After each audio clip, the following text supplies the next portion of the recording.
بے شک اللہ تعالیٰ ہر چیز پر قادر ہے۔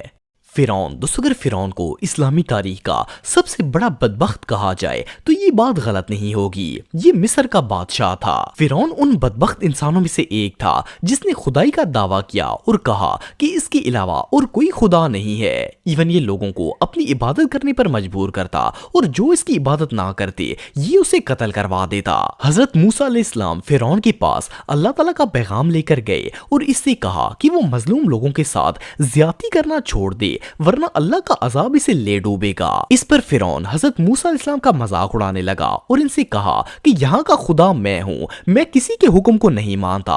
اس کافر نے حضرت موسیٰ علیہ السلام اور ان کی قوم بنی اسرائیل کو قتل کرنے کا ارادہ کر لیا، لیکن اللہ تعالیٰ نے حضرت موسیٰ کی مدد فرمائی اور انہیں اپنی قوم کے ساتھ دریائے نیل پار کرنے کا حکم دیا۔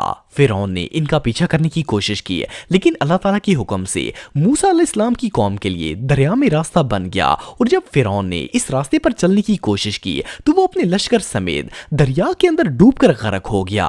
ویسے تو فرعون پانی میں ڈوب کر ہلاک ہو گیا تھا، لیکن اللہ تعالیٰ نے اسے قیامت تک آنے والے لوگوں کے لیے عبرت کا نشان بنایا اور اس کی لاش کو محفوظ رکھ دیا۔ ایون ہزاروں سال گزرنے کے باوجود آج بھی اس کی ممی مصر کے میوزیم میں خوار ہو رہی ہے۔ شداد دوستو، شداد کا تعلق قوم عاد سے تھا۔ یہ ان کا بادشاہ تھا اور اپنے آپ کو خدا مانتا تھا۔ قوم عاد کو اللہ تعالیٰ نے دولت، طاقت اور دنیا کی ہر نعمت سے نوازا تھا، لیکن اتنی زیادہ نعمتیں ہونے کے باعث یہ لوگ بھٹک گئے اور منکر خدا ہو گئے۔ لیکن اللہ تعالیٰ نے انہیں ہدایت دینے کے لیے حضرت ہود علیہ السلام کو بھیج دیا۔ جب حضرت ہود علیہ السلام نے شہاد کو اللہ تعالیٰ کے راستے پر بلایا تو یہ ان کی توہین کرنا شروع ہو گیا۔ اس نے حضرت ہود علیہ السلام سے سوال کیا کہ اگر وہ اسلام قبول کر لے تو اسے کیا ملے گا؟ حضرت ہود علیہ السلام نے اسے کہا کہ اس کے بدلے میں اسے جنت ملے گی اور پھر اسے جنت کی تمام نعمتوں کے بارے میں بتایا۔ اس پر وہ کہکے لگا کے ہنسنے لگا اور بولا کہ یہ کون سی بڑی بات ہے، ایسی جنت تو میں خود بھی تیار کر سکتا ہوں۔ اس بدبخت نے اللہ کا مقابلہ کرتے ہوئے اپنی سلطنت پر پوری جنت تعمیر کروائی اور اس کا نقشہ بالکل ویسا ہی رکھا جیسا حضرت ہود علیہ السلام نے اسے بتایا تھا۔ ایون اس نے اپنی جنت کو دنیا کی ہر نعمت سے آراستہ کر دیا، لیکن جب یہ اپنی جنت میں داخل ہونے لگا تو اس کے دروازے پر ملک الموت کھڑے تھے۔ شاداد نے انہیں دیکھ لیا اور ان کے آگے گڑ گڑانے لگا کہ ایک دفعہ اسے اپنی جنت میں داخل ہونے کی مہلت دے دی جائے، لیکن اس کے انجام کا وقت اللہ تعالیٰ نے مقرر کر رکھا تھا۔ یہ اپنی بنائی ہوئی جنت میں جانے سے پہلے ہی مارا گیا تھا۔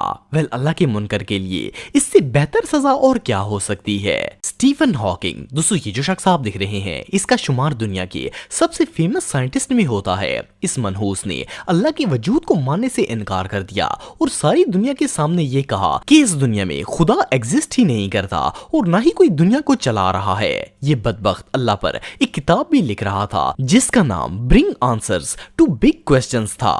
اس نے اپنی کتاب میں لکھا کہ صدیوں سے لوگ یہ سوچتے آ رہے ہیں کہ مجھ جیسے معذور لوگ اللہ کی سزا کا شکار ہیں، لیکن ایسا نہیں ہے، ہماری قسمت کوئی نہیں لکھتا۔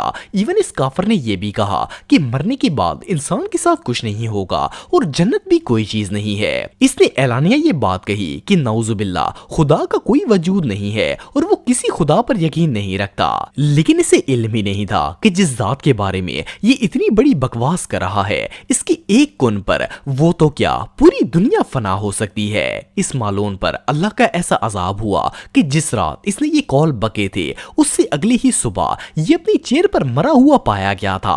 اس کی موت آج تک پوری دنیا کے لیے ایک